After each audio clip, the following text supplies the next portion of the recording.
Você pode se assentar. Irmão, às vezes eu não sei nem como eu explico aquilo que tem acontecido assim na nossa igreja, de verdade. A forma como o Senhor tem ministrado aos nossos corações, a forma como o Espírito Santo tem descido aqui durante esses domingos, durante esses cultos, sabe? E durante a semana eu estava refletindo sobre alguns trechos da palavra e em determinado momento Deus diz que os olhos dele, os olhos do Senhor estão sobre toda a terra, procurando por aqueles que desejam adorar em espírito e em verdade. Às vezes eu tenho uma imagem de que o Senhor está lá do céu, olhando para a nossa igreja durante a semana, e Ele vai vendo os membros dessa igreja sendo tomados por Deus lá dentro de suas casas, sendo ministrados pelo Senhor no seu dia a dia, compartilhando a palavra com os seus amigos. E aí chega o domingo, meu irmão, e os incendiados por aí se juntam aqui nesse lugar, e eles começam a pegar fogo juntos. O Espírito Santo faz isso, cara. Eu me lembro 12 anos atrás, eu não era convertido e um amigo meu da minha sala se converteu. E eu fiquei sabendo que ele tinha participado de um encontro com Deus. E ele ia chegar segunda-feira, eu combinei com os nossos amigos, e quando ele chegasse a gente ia ficar de pé. E aí ele chegou em forma de gozação, a gente começou a bater palma, e eu falei assim: bem-vindo, novo pastorzinho da nossa sala. Ironia, né? Destino. Só que, quando a semana começou a acontecer, eu comecei a me perguntar: o que é que esse meu amigo viu que fez ele mudar a história dele? Que fez ele se entregar de forma que a gente nem entendia? Que fez ele começar a mudar de vida, ele se render aos pés de Jesus, ele ir para a igreja? Às vezes a gente ficava conversando entre a gente: mano, ele é doido, semana que vem ele volta ao normal. Mas não voltou ao normal. Meu irmão, aqueles que veem Jesus, eles não conseguem viver de outra maneira. Porque uma vez que nós colocamos os olhos em Cristo, uma vez que nós enxergamos Jesus, as coisas começam a perder o valor. Aquilo que antes fazia sentido para a gente, agora não faz mais. Um simples culto de domingo agora não é mais um culto de uma igreja. Porque quando você vem, o Espírito Santo fala com você e você sai daqui e fala: meu Deus do céu. Quando você vê a Jesus, quando você tem um encontro com Ele, a sua vida não é mais a mesma. Às vezes eu fico olhando para a vida dos discípulos, gente. O que é que aqueles homens viram que fizeram eles se entregar para a própria morte? Um foi morto de cabeça para baixo, o outro cerrado ao meio. O que esses caras viram que fez com que eles se entregassem radicalmente para a causa de Jesus? Um dia eu vi o Senhor, há 12 anos atrás, e até hoje nunca mais eu fui o mesmo. A gente teve face, meu irmão. Para você que fez face, eu queria te dizer que você pode tentar, talvez, viver a sua vida aí de antiga, mas não vai ter o mesmo gosto, porque você viu uma coisa diferente. Talvez você nem fez face, mas você teve um encontro com Jesus. Você não consegue desver isso. Você não consegue olhar para as outras coisas. Então o culto ele é diferente mesmo. A igreja é diferente. E aquilo que antes eu falava mal, agora eu faço parte. Porque os meus olhos viram Jesus. Ah, meu irmão, meus olhos viram. E o que fez esses discípulos entregar suas próprias vidas? Eu vejo que eles viram no Filho de Deus a concretização de um plano perfeito. Deus tinha um plano, o plano foi concretizado em Cristo e depois selado pelo Espírito Santo. Talvez logo depois que Jesus morreu ali, eles ficaram um pouco meio perdidos, mas quando Jesus ele é assunto aos céus, ele derrama do Espírito Santo, eles entenderam. Eles viram, eles estavam dispostos a entregar as suas próprias vidas. Então, hoje eu queria falar sobre o plano que Deus tem para mim e para você. E eu queria que você abrisse a sua Bíblia.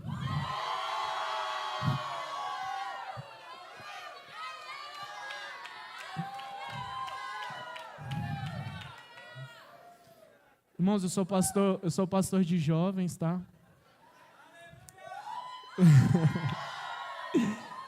E a gente está numa missão dos jovens de andar armado, meu irmão. É isso aí, cara. Abre a sua Bíblia em Efésios capítulo 1. Efésios capítulo 1. É isso aí, cara. Se estiver em casa, meu irmão, se for estudar a palavra, tem que ser assim mesmo. Efésios capítulo 1, a partir do verso 1. Efésios capítulo 1, a partir do verso 1, minha versão NVI, a palavra de Deus diz assim: Paulo, apóstolo de Cristo Jesus, pela vontade de Deus, aos santos e fiéis em Cristo Jesus que estão em Éfeso. A vocês, graça e paz da parte de Deus, nosso Pai, e do Senhor Jesus Cristo. Versículo 3. Bendito seja o Deus e Pai do nosso Senhor Jesus Cristo, que nos abençoou com todas as bênçãos espirituais nas regiões celestes em Cristo. Porque Deus nos escolheu nele, antes da criação do mundo, para sermos santos e irrepreensíveis em sua presença. Em amor nos predestinou para sermos adotados como filhos, por meio de Cristo Jesus, conforme o bom propósito da sua vontade, para o louvor da sua gloriosa graça, a qual nos deu gratuitamente no amado. Nele, nós temos a redenção por meio do seu sangue, o perdão dos pecados, de acordo com as riquezas da graça de Deus, a qual Ele derramou sobre nós em toda sabedoria e entendimento. Versículo 9. E nos revelou o mistério da sua vontade, de acordo com o seu bom propósito que Ele estabeleceu em Cristo. Isto é, de fazer convergir em Cristo todas as coisas, celestiais ou terrenas, na dispensação da plenitude dos tempos. Nele fomos também escolhidos, tendo sido predestinados conforme o plano daquele que faz todas as coisas segundo o propósito da sua vontade, a fim de que nós, os que primeiro esperamos em Cristo, sejamos para o louvor da sua glória. Quando vocês ouviram e creram na palavra da verdade, o evangelho que os salvou, vocês foram selados em Cristo Jesus com o Espírito Santo da promessa, que é a garantia da nossa herança, até a redenção daqueles que pertencem a Deus para o louvor da sua glória. Pai, nós queremos entregar a Tua palavra aqui nesse momento, nós queremos render o nosso coração, nós queremos entender, Deus, e aprender contigo aqui durante esse tempo, em nome de Jesus, amém? Meu irmão, logo nos primeiros versículos aqui, no versículo 3, olha comigo de novo, fica muito claro que Deus, Ele sempre teve um plano. Bendito seja Deus, Pai, nosso Senhor Jesus Cristo, que nos abençoou com todas as bênçãos espirituais nas regiões celestes em Cristo, porque Deus nos escolheu nele antes da criação do mundo, para sermos santos e irrepreensíveis em sua presença. Em amor nos predestinou para sermos adotados como filhos, por meio de Jesus Cristo, conforme o bom propósito da sua vontade, para o louvor da sua gloriosa graça, a qual deu gratuitamente no amado. Deus, Ele tem um plano perfeito. Deus sempre teve um plano. Fala aí para o seu vizinho, Deus tem um plano para você. Meu irmão, Deus sempre teve um plano. A palavra diz que Ele nos predestinou, que nos escolheu. O Senhor separa um povo, separa uma nação, para que a partir dessa nação, Ele se revele através dela. E os outros povos olhem para essa nação e reconheçam que o Senhor é o Senhor. Deus, Ele sempre teve um plano. Deus sempre estava pensando na gente. Logo aqui no versículo 4, Ele diz que Ele nos predestinou. Isso é muito lindo, versículo 4. Porque Deus nos escolheu nele, antes da criação do mundo, antes do mundo ser formado. Você já tinha sido pensado, Deus já estava pensando em você. Nós continuamos aqui. Davi vendo isso em Salmo 139, 16, ele diz assim: todos os dias determinados para mim foram escritos no teu livro antes de qualquer deles existir. Cara, antes de qualquer dia seu existir, Deus já tinha pensado em cada um deles. Você, meu irmão, não é um acidente. Você não caiu de paraquedas nesse mundo. Às vezes a gente olha para a criação, às vezes a gente olha para o plano de Deus, e a gente acha que Deus foi adaptando as coisas à medida que as coisas foram acontecendo. Parece que a Trindade estava lá reunida, Deus Pai, Deus Filho, Deus Espírito Santo, e ali de repente as coisas começam, o mundo é criado, vem Adão e Eva e pecam. Aí, meu Deus, Deus olhando fala, meu Deus, pecaram. O que a gente vai fazer agora? Jesus, então, cara, vamos ter que sacrificar, bicho. Os caras fizeram errado lá, vamos ter que consertar. Meu irmão, não foi assim que aconteceu. Antes da formação do mundo, Deus já tinha presciência, Deus já tinha organizado um plano. Deus já te conhecia antes de fazer o mundo, isso é muito lindo. Nós continuamos aqui em Efésios 2:10, a palavra diz que nós somos feitura dele. Nós somos criados em Cristo Jesus para boas obras, as quais Deus preparou antes que andássemos nelas. Antes de ter uma obra, meu irmão, Deus já tinha pensado em você nessa obra. Antes de existir um caminho, Deus já tinha pensado no caminho que você ia andar. Antes de você nascer, Ele já tinha pensado, já tinha te formado. Em Jeremias 1:5, a palavra diz assim: antes de formá-lo no ventre, eu o escolhi. Antes de você nascer, eu o separei e designei profeta às nações. Essa palavra usada para formar é como de um arquiteto. Tem arquiteto aqui? Tem alguém que é arquiteto aqui? Ninguém? Meu Deus, eu tô lembrando de um, enfim. Essa palavra, muito bem, Nicolas, é isso aí, recebe. Essa palavra formar dá uma ideia de um projeto, de alguém que está projetando alguma coisa. É como se ele tivesse construído uma casa. E cada parte dessa casa, cada cômodo, cada cano, cada tomada é projetada, é pensada. Então ele olha para você e do jeito que ele queria que você fosse, você é. Isso é muito simples, mas muito poderoso. Tem tanta gente que é tão preocupado querendo ser uma outra coisa, querendo ser de um outro jeito. E Deus pensou em você do jeito que você é.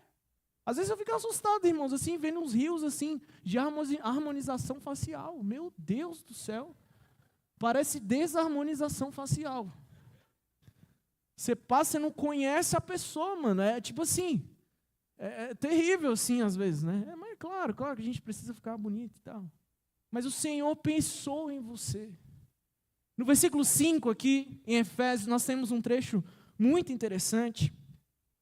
Em amor nos predestinou para sermos adotados como filhos, por meio de Jesus Cristo, conforme o bom propósito da sua vontade. Eu não sei vocês, mas eu sou o irmão mais velho.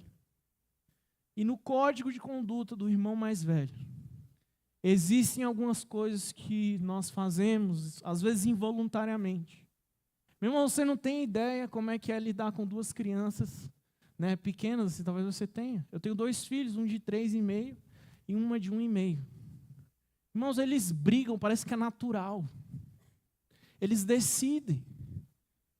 E a menininha, ela tem 1 ano e meio, irmãos, e eu ensino para ela, olha, é carinho que você tem que fazer. Ela passa a mão 2 vezes com carinho, na terceira ela puxa o cabelo do menino. Pecadorinha, rapaz. Eu falo, mas é carinho, filha, você tem que cuidar. E aí ele vira para ela e fala bem assim, eu não sou mais seu irmão. Nunca mais eu brinco com você. Gente, às vezes eu fico, meu Deus, que coisa pesada. A gente tem que separar. E os irmãos mais velhos talvez vão entender assim, que quando o mais novo atentava com a gente, tinha uma frase, meu irmão, que pegava o cara. Olha, minha irmã, eu falava para ela, não queria te contar não, mas a mamãe e o papai te adotou. Não, mentira, eu não acredito. E aí quando piorava a situação, você poderia ir para um grau a mais de maldade. Ela te achou no lixo.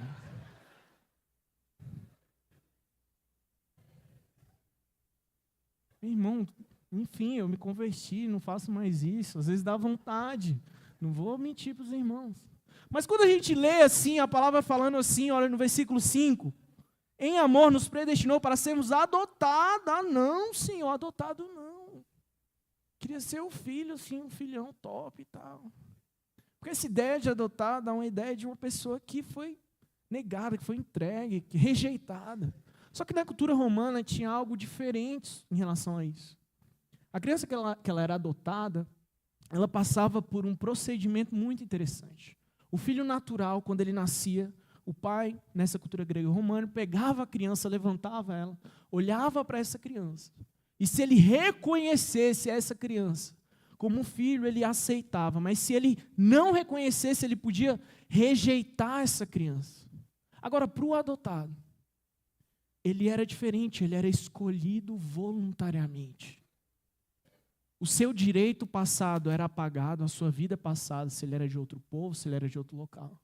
E agora ele recebia uma nova cidadania, um novo direito e um novo pai. E principalmente, era impossível ser devolvido de volta. Eu não sei se você entende, mas Deus Pai um dia rejeitou o seu próprio filho para que você pudesse ser adotado sem caminho de volta. Ele te escolheu, meu irmão. Ele tem uma história para você. Ele pensou em você. Ele pensou como é que ele ia te alcançar. Ele pensou como é que ele ia te criar. Ele pensou como é que ele ia se relacionar com você. Você foi escolhido. Isso não é por mérito seu, não foi por aquilo que você fez, se você é bonito, se você é feio, ou sei lá, mas é por causa da graça de Cristo. Você é aceito pela graça, meu irmão. Sua velha história foi apagada. A sua antiga história, quem você era, não existe mais. Você recebeu um novo nome, agora você é tratado como filho. Você tem acesso e direito, por meio de Cristo, à herança do Pai. Fala para o seu vizinho, Deus tem um plano para você. Fala assim, ó, Ele pensou em você. Meu irmão, o plano de Deus é uma coisa maravilhosa. Ele já tinha organizado um plano muito tempo antes. Ele queria que os seus vivessem no plano que Ele tinha para ele. Só que, irmãos, a gente lida com isso de uma forma totalmente diferente. Não sei quantos sabem, mas os casados dessa igreja, nós temos, não é nem um time, irmão, nós temos uma seleção. Nós temos uma seleção aqui, nós permitimos que alguns solteiros participem. E durante esse ano, meu irmão, nós temos enfrentado muitos aprendizados. Outras pessoas vão chamar de derrotas. E aqui eu abro um parênteses para as mulheres. Eu não entendo por que mulher é tão ficcionada com a pergunta, perdeu ou ganhou? Irmãos, nem tudo é derrota. É um aprendizado. A gente chega de futebol, a mulher quer saber se a gente perdeu ou ganhou. Às vezes a gente está aprendendo ali, enfim. Durante esse ano nós temos acumulado muitos aprendizados. Mas, meu irmão, nosso time é bom, rapaz. Nosso time é bom. Até o último jogo, nós estávamos reunidos. E eu me lembro que a gente sempre faz uma reunião muito séria, assim. E ali nós temos o plano, meu irmão. Pastor, o senhor vai fazer isso aqui, corre para esse lado. Não, beleza, eu faço. Ó, nós vamos jogar com 3 zagueiros, ó. Toca a bola aqui. Os meninos mais novos, solta a bola, pelo amor de Deus, toca a bola. Não, vamos fazer assim. Até começar o jogo, irmãos. Quando começa o jogo, parece que cada um tem uma ideia melhor. Nossa, o plano era muito bom, mas eu tive uma ideia maravilhosa. Eu vou fazer isso aqui. Irmãos, o último jogo, nosso time é assim, é composto por jovens, sim, 24, 25, 17... os mais velhinhos assim, 60, 45. Irmãos, nós jogamos contra uns caras, eu acho que o mais novo deve que tinha uns 60. Tomamos um cacete. Nosso lateral, qual a idade dele, Luquinhas? Nosso lateral? Quantos anos que nosso lateral tem? Esquerdo. Nosso lateral esquerdo tem quantos anos? 17. O lateral dele tinha 60, irmãos. Nosso lateral não viu a bola. Obrigado, Luquinhas. É o nosso lateral.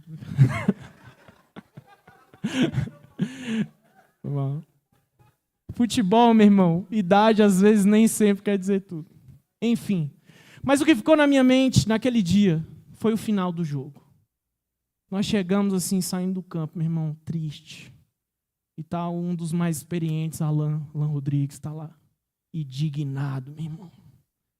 Se for para jogar assim, para não fazer o que a gente combinou, eu não venho mais. E o Valmir, tá certo, é isso aí. Meu irmão, eu comecei a ficar triste, chateado. Falei, meu Deus, como é que nós perdemos isso? E quando a gente estava saindo dali, o Senhor começou a falar comigo, que é muito semelhante à nossa vida. Às vezes Ele tem um plano que precisa ser seguido, mas a gente tem ideias para ser adicionadas no plano. Ah, não, mas eu tive uma ideia maravilhosa, isso aqui vai ajudar demais. A gente começa a encurtar caminhos que precisavam ser mais longos. A gente começa a alongar caminhos que precisavam ser mais curtos. A gente começa a acelerar coisas que não podiam ser aceleradas. A gente começa a andar devagar demais em coisas que precisavam ser aceleradas. E nisso a gente vai adaptando o plano que era perfeito. Criando simulação. E aí algumas coisas começam a acontecer. A gente começa a enfrentar problemas. Do mesmo exemplo do futebol também, eu vejo que é o exemplo do médico. Minha esposa é médica. E ela diz que não adianta ser médica dentro de casa. Assim, minha sogra é uma bênção, irmãos, mas assim... Tá transmitindo, né? Às vezes minha esposa receita um comprimido. Ela, não, vou tomar 5, vou melhorar logo. Ela decide, irmãos, assim, do nada. A gente também é assim, às vezes. A gente tem a ideia, a gente acha que sabe de tudo. Não, eu vou melhorar a situação. E você vê isso na palavra. Quantos exemplos a gente tem disso na palavra? Deus passou um plano perfeito para Abraão e Sara. Espera a criança, vai nascer. Infértil, mas espera, vai acontecer. Aí não, Sara tem uma ideia maravilhosa. Meu Deus, que gênia. Não, Abraão, deita com a escrava.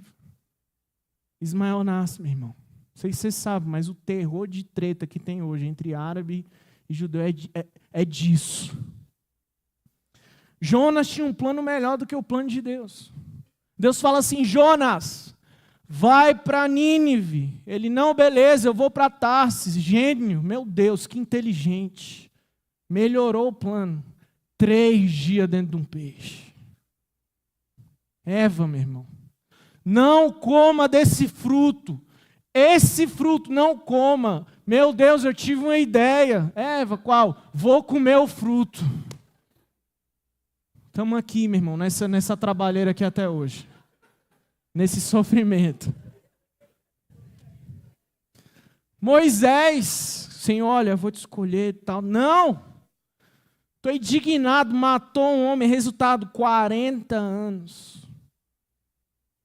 Meu irmão, quando a gente tenta melhorar o plano de Deus, a gente começa a criar problema que Ele nunca quis que a gente enfrentasse. Quantos de nós temos enfrentado problemas fruto das nossas próprias escolhas? Aí a gente começa a culpar Satanás. Eu fico imaginando ele falando, meu Deus, não fui eu. Foi você mesmo, cara. Não, a culpa é do inimigo, está me perseguindo. Meu irmão, Deus passou o plano para você. Aí você começa a cortar caminho, você começa a pegar atalho, você quer que as coisas dê certo. Aí quando não dá, você não culpa Satanás, aí você começa a falar, Deus, tá difícil para o teu filho. Não, tá fácil. Meu irmão, se Deus te deu um plano, entenda que os planos de Deus são maiores que os nossos. As ideias de Deus são muito melhores do que as nossas. Talvez você esteja nessa condição, mas entenda, não basta querer o plano de Deus, é preciso confiar no tempo, no processo e no caminho que Deus tem para você, meu irmão. Deus tem um plano para você. Deus tem uma história para você. Quando nós aceitamos a Cristo, é como se nós tivéssemos um livro ali com páginas em branco, para serem escritas pelo Senhor.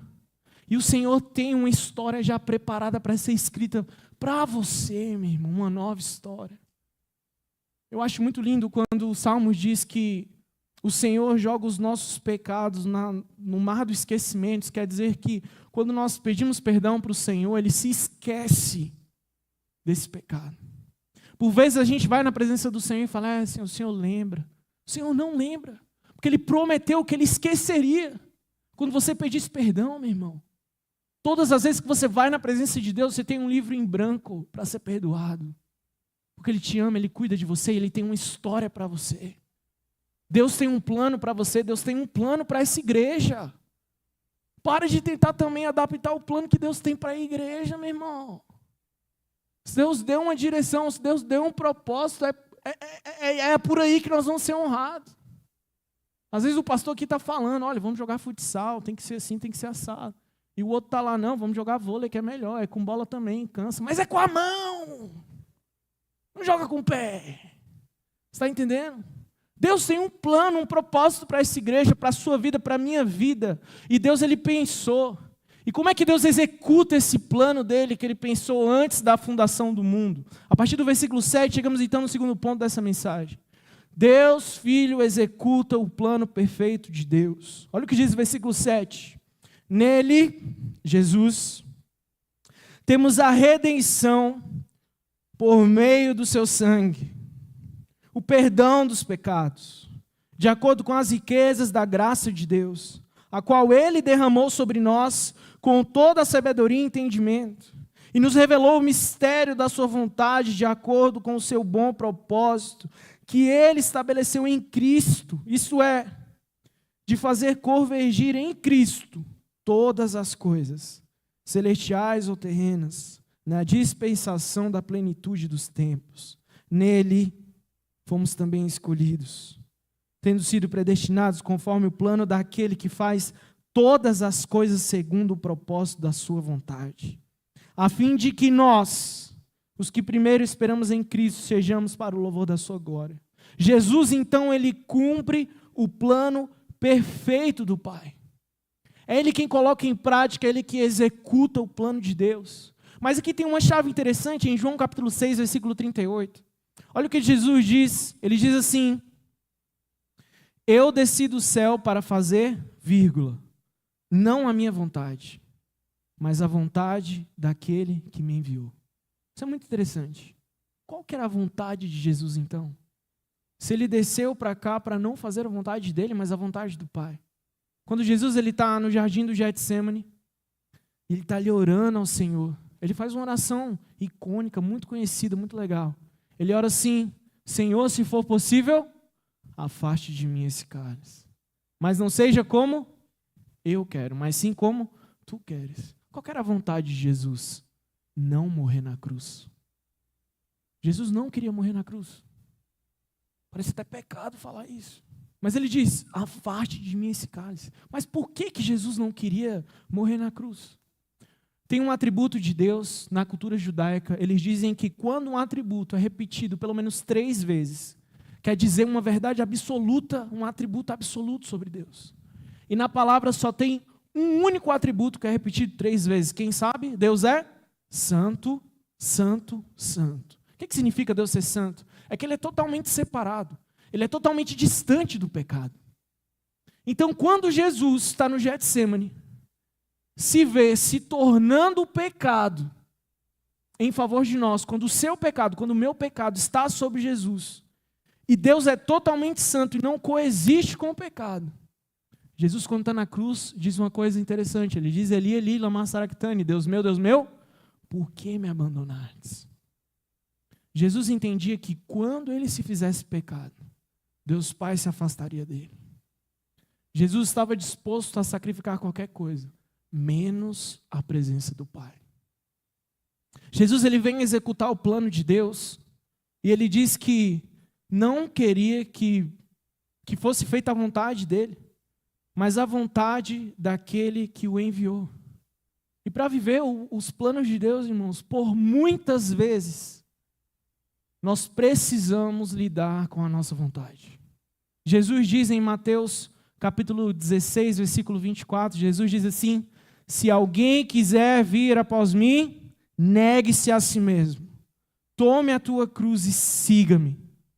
Jesus diz que se você quisesse ser discípulo de Jesus, se tem uma coisa que você precisaria fazer constantemente, é olhar para o seu coração, para as suas vontades, para o seu desejo, negar esses desejos de olhar para Cristo.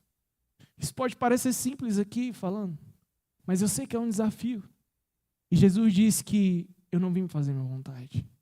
Só que lá fora estão falando outra coisa. Quando você abre o Instagram, diz assim: é para te fazer bem? Faz. Você trabalhou tanto, né? Vai te abençoar, compra. Se o seu coração quer, siga o seu coração. Que lindo, né, irmão? Misericórdia. A palavra diz que enganoso é o coração do homem. Que a gente não pode confiar nos nossos desejos, nas nossas vontades. Mas quantas pessoas estão sendo influenciadas a seguir as suas próprias vontades, seus próprios desejos, a viver bem. Quantos estão entregues às suas próprias paixões. E no final eles entendem que viver segundo as suas paixões é uma coisa vazia, triste, solitária. Jesus entende isso. Ele fala: olha para os seus desejos, olha para as suas vontades. É difícil, eu sei, mas pega a tua cruz e siga-me. Nós servimos a um Deus que tomou a sua própria cruz, que sacrificou o seu próprio desejo de não morrer numa cruz, para fazer a vontade do Pai. Viver no plano de Deus, por vezes, vai custar os nossos próprios desejos. Aquilo que a gente gosta de fazer, o nosso coração.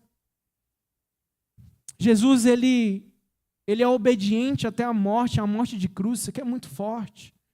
Filipenses capítulo 2, versículo 8 diz que: e achado na forma de homem, humilhou-se a si mesmo, sendo obediente até a morte e morte de cruz. O Filho, ele trouxe redenção e reconciliação por meio dessa obediência. Por meio do sacrifício de Jesus, nós recebemos perdão e nós somos adotados, somos trazidos para o plano de Deus. Efésios 1,7 que nós lemos aqui diz assim: em quem temos a redenção pelo seu sangue, a remissão dos nossos pecados, segundo as riquezas da sua graça. Meu irmão, Jesus, ele obedece ao Pai. E o ato de obedecer resulta no plano sendo concretizado. Mas eu entendo, e não tem como nós ficarmos distante disso, de que nós olharmos para o plano de Deus, vivemos em obediência a esse plano, por vezes é muito desafiador. Contei para os irmãos, eu me converti em fevereiro de 2012. Eu sou de uma família toda mineira, Patos de Minas e Unai. Eu sou o único nascido aqui em Brasília. Sou mais mineiro do que candango, praticamente. O primeiro a ser convertido dentro de uma família. E a minha família, meu irmão, zoava demais. Eles chamavam de os crentes. Era essa a terminologia. Você vai lá nos crentes hoje. E eu me lembro que um dia eu estava aqui, subi, eu me converti feliz, irmãos. E quando eu me converti, eu vinha para cá e participava das coisas aqui. Às vezes eu estava na carne, brigava um pouco no futebol ali. Senhor, me perdoa em nome de Jesus. Aí o povo vinha, cuidava de mim. Não faz isso não. Aí eu não vinha para a EBD, o pastor ia lá me buscar lá em casa. Vem, vamos fazer a classe. Aí um dia eu vi Jesus, meu irmão, e me converti de verdade. Aí as coisas mudaram, só que alguma coisa no meu coração estava diferente. E eu me lembro que um dia eu subi aqui para dar uns avisos. Tinha um ministério de missões aqui na igreja. Irmãos, eu estava falando dos coreanos. Não tinha nada a ver com nós aqui. Dos ministérios que estavam acontecendo lá na Coreia e tal. E eu lembro que eu desci as escadas. E quando eu cheguei ali, o Senhor falou assim comigo: eu quero você para a minha obra. Aí eu olhei assim, eu falei: caramba, cara, será que foi comigo isso aí, velho? Aí eu sentei aqui, meu irmão. Tinha um pastor aqui, chamava pastor Jair Xavier, o pai da pastora Thalita. Ele chegou para mim e falou bem assim: isso aí que você escutou no seu coração foi Deus te chamando. Irmão, eu falei: rapaz, isso é comigo. Irmãos, quando eu cheguei em casa, eu comecei a processar as coisas, eu comecei a pensar. Eu estou numa casa que odeia os crentes. Quando eu comecei a vir para a igreja e vim e tudo aqui, meu pai um dia, me lembro que eu estava saindo, ele falou bem assim: pô, tu só vive nessa igreja, por que você não muda logo para essa igreja? Eu falei para ele: calma, pai, não é chegada a minha hora ainda. De vez em quando eu engordava assim, ele falava bem assim: cadê os irmãos? Está na hora de fazer um jejum. E era verdade mesmo. Agora tu imagina, meu irmão, eu ia ter que chegar lá e falar: pai, meu pai me chamou, meu pai do céu me chamou para eu ser pastor dos crentes. Meu Deus do céu. Eu falei, não, é melhor falar com minha mãe, né? Minha mãe é mais branda. Eu me lembro um dia que eu estava no carro com a minha mãe já faleceu, e eu falei para ela que o Senhor tinha me chamado. E ela olhou para mim e falou bem assim, filho, tudo que você tinha que ser, você já é. Eu falei, mãe, o que? Ela, meu filho, se o Senhor está te chamando, vai. Estou aqui, meu irmão, até hoje, e vou continuar. Vou continuar. Mas o que eu queria falar para você? Por vezes, lidar com o plano de Deus vai ser um desafio para você. Sabe por quê? Irmão, eu sou brasiliense. O brasiliense é uma pessoa organizada. Ele tem um plano perfeito. Não, eu vou terminar, vou passar num concurso, vou comprar uma casa, um carro, aí eu caso. Isso é o candango brasileiro. Passei no primeiro, vou passar no outro, melhor, né? Ter uma vida mais tranquila. Só que o plano de Deus, às vezes, ele não tem nada a ver com os nossos planos. E às vezes a gente é colocado num desafio de lidar com a nossa própria vontade, com os nossos próprios planos, com as nossas próprias ideias, com a nossa própria história, que conflita diretamente com aquilo que Deus quer para a gente. Talvez Deus te colocou numa posição seja de liderar, seja de ser mais efetivo na obra de Deus, seja de servir com mais vigor, com mais interesse, de estar na casa do Pai, de entregar o coração no Pai. Você está vivendo esse dilema no seu coração. Queria te dizer, meu irmão, no final, o plano de Deus deu certo. Por mais que você tenha medo, você decide obedecer, as portas se abrem, as coisas acontecem. E Deus honra as suas escolhas. Deus honra as suas escolhas. Não sei nem para quem eu estou falando isso, mas Deus honra, meu irmão, a escolha que você tem feito. Pode parecer que hoje não está acontecendo. Quando eu decidi honrar o plano de Deus, meu irmão, eu fui parar num lugar que se chamava Bate-Caverna. A gente usava um banheiro, era um buraco no chão, 6 meses.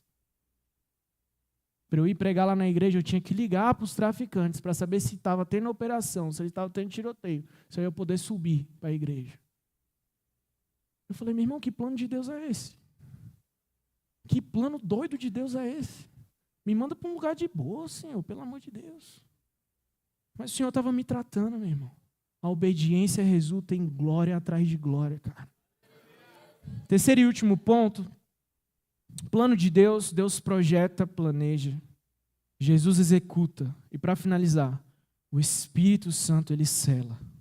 No versículo 13 de Efésios 1, a palavra de Deus diz assim: quando vocês ouviram e creram na palavra da verdade, o evangelho que os salvou, vocês foram selados em Cristo com o Espírito Santo da promessa, que é a garantia da nossa herança, até a redenção daqueles que pertencem a Deus para o louvor da sua glória.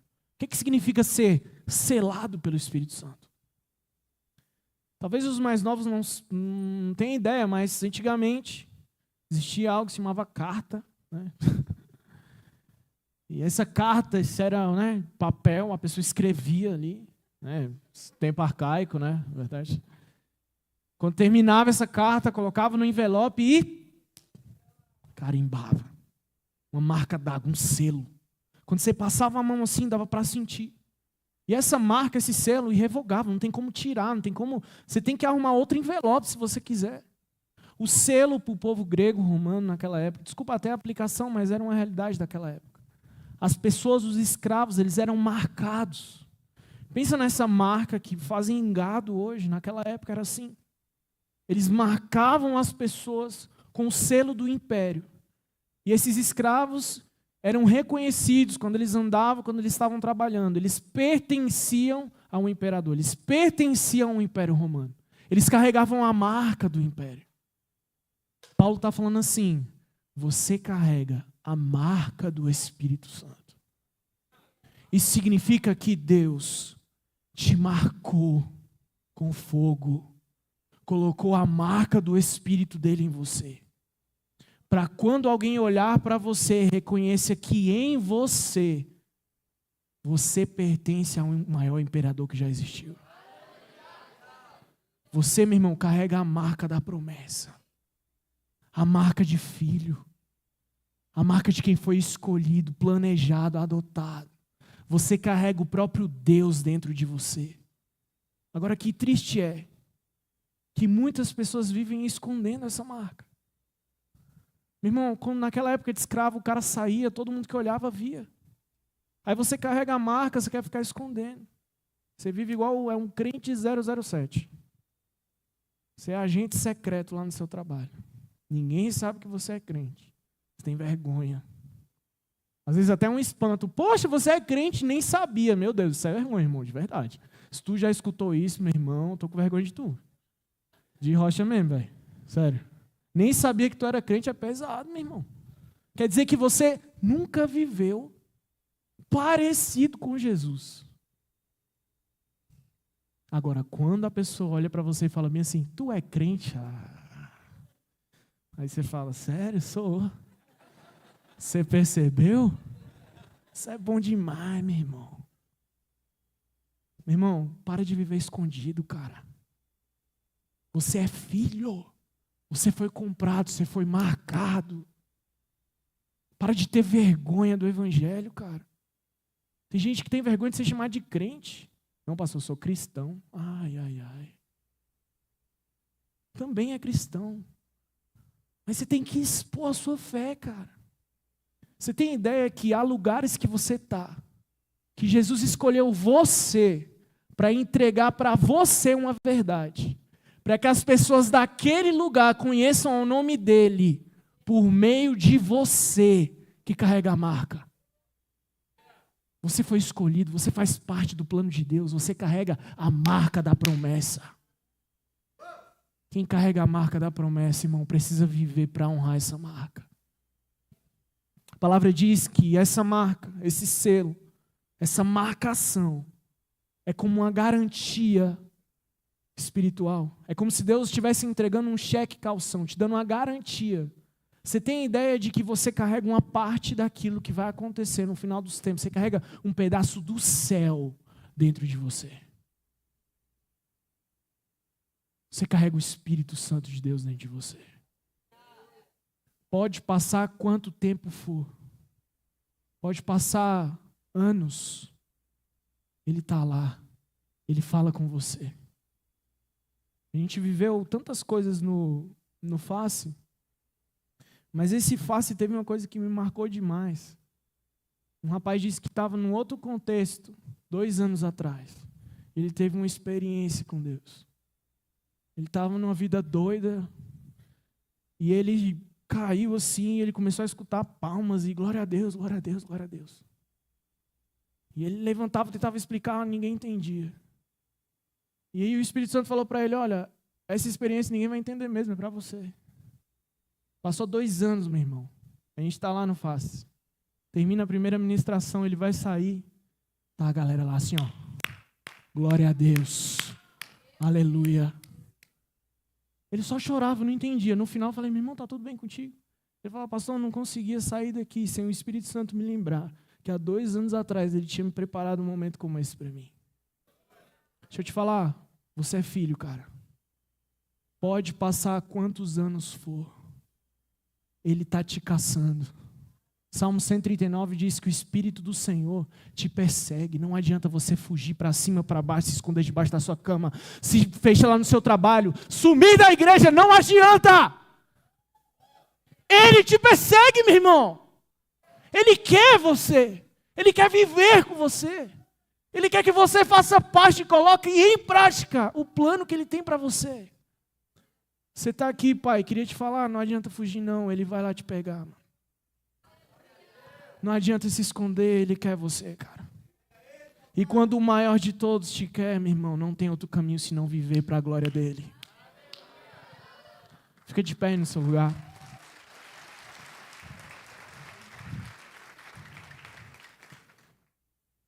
Feche seus olhos, o Espírito Santo está aqui, eu creio. Deus, Ele tem um plano para você, meu irmão. Deus tem um plano perfeito para você. Deus pensou em você antes da fundação. Ele separou um povo, Ele se revelou para esse povo, Ele mandou seu Filho. Ele te encontra onde você está, Ele te sela com o Espírito Santo dEle. Meu irmão, para de viver uma vida totalmente alheia àquilo que Deus pensou para você. Deus pensou em você, cara. Deus te trouxe aqui nesse domingo para falar que Ele pensa em você. Que os planos dEle talvez sejam muito, talvez não, certeza é muito maior daquilo que você tem vivido, imaginado. Que por mais que você tente pegar atalhos, encurtar estradas, entrar por portas mais largas, Ele está te esperando para viver os seus melhores dias com Ele. Queria que você orasse ao Senhor e falasse assim: Pai, eu quero viver os teus planos, Pai. Eu quero viver a história que o Senhor tem para mim. Eu quero viver os melhores dias que o Senhor tem para mim. Eu quero, Deus, entregar os meus desejos, o meu coração, a minha vontade, para viver para o Senhor, para me entregar para o Senhor. Irmãos, o que aqueles homens viram? Que eles foram correndo para a morte, mas eles queriam anunciar o reino. Eles queriam viver o propósito de qualquer jeito, porque eles viram a Jesus. Às vezes, muitos discutem sobre igreja. É que o crente é que eu tenho que parar de fazer isso, é que eu tenho que passar a fazer aquilo, é que eu gosto de fazer isso, será que eu vou ter que deixar de fazer? Irmãos, evangelho não tem nada a ver com fazer ou deixar de fazer alguma coisa. Evangelho tem a ver com você ver quem Jesus é. E a forma como você enxerga o mundo é completamente alterada. Jesus, Ele te quer, cara. Jesus, Ele tem um plano para você. Senhor, nós queremos entregar o nosso coração aqui diante da Tua presença, Pai. Nós queremos render quem nós somos, Pai. Nós queremos render tudo que nós temos diante do Senhor.